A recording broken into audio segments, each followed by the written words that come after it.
When you picture the visual language of Stanley Kubrick's The Shining, your brain instantly paints the frame red. You see the tide of blood exploding out of the elevator doors, you see the bright red walls of the lounge where Jack types his manifestos, and you see the iconic geometric carpets. Red is the colour of the Overlook's violence, and it screams directly into your face. In standard film theory, green is the colour of nature, life, sanity and rebirth, but inside the Overlook Hotel, Kubrick completely flips the script. Green becomes the visual marker of envy, isolation, supernatural decay, and Jack Torrance's psychological collapse. So today on this video in the Tower Review, we're going to do a colour autopsy on The Shining to show you the hidden infection running throughout the Overlook Hotel. To understand how this green trap snaps shut, we have to look at how Jack dresses when he's still masquerading as a normal, sane family man. In the opening act of the film, during his interview with Mr. Ullman, Jack is wearing a dark forest green tie. And when the family first arrives at the hotel and everything seems bright and peaceful, Jack is constantly styled in green sweaters, green flannel shirts, and green athletic wear. Why? Well, because outside the hotel, green represents civility and nature. He is surrounded by the lush Colorado mountains, and he's performing the role of the grounded, stable father.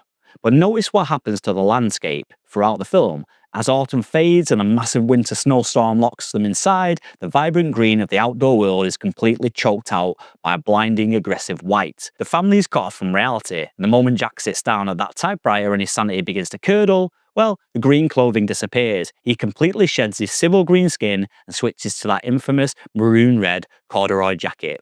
The hotel has successfully digested him. Red is that madness taking over, whereas green was the illusion of control. If you want to see where Kubrick uses green to trigger a primal physical sense of nausea, well, we have to step inside the most infamous location in horror history and in the film, and that is room 237. The second Danny tells his mother that something hurt him in that room, Kubrick cuts through the hallway.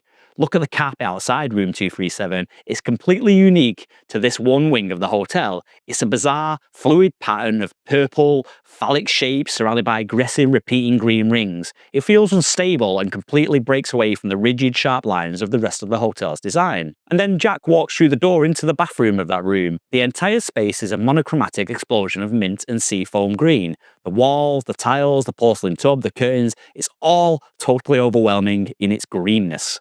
Now ask yourself why an elite 1920s luxury hotel would decorate a master suite in a colour palette that looks exactly like a 1970s psych ward or a dental clinic or even a morgue.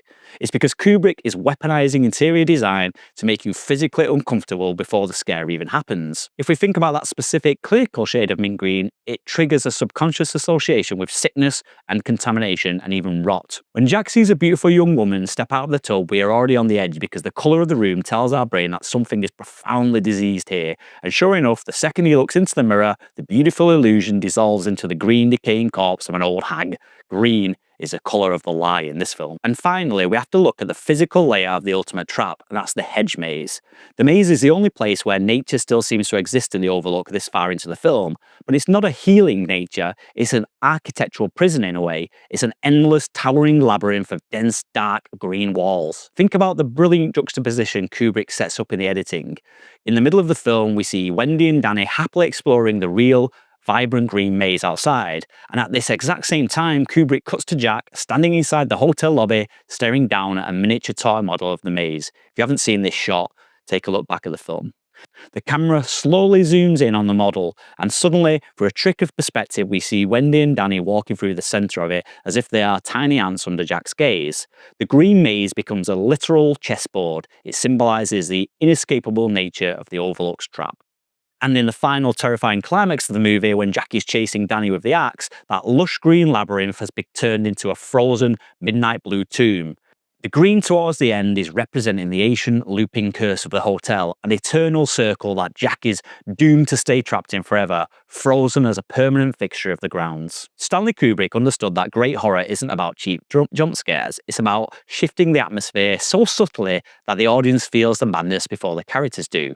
By taking a colour that our biology tells us to associate with safety and growth and nature, and then twisting it into a symbol of sickness, decay and psychological entrapment, well, he created a visual masterpiece that still messes with our heads decades later. I want to know what you think. When Jack steps into that green bathroom, in room 237? Does that colour scheme give you the same instant clinical dread as I mentioned there in the film? Or do you think the blood red elevator still takes the crown for best visual in the movie? Drop your theories in the comments below and hit subscribe to keep leveling up your creative content and learning about film. We'll see you next time. My name's Paul.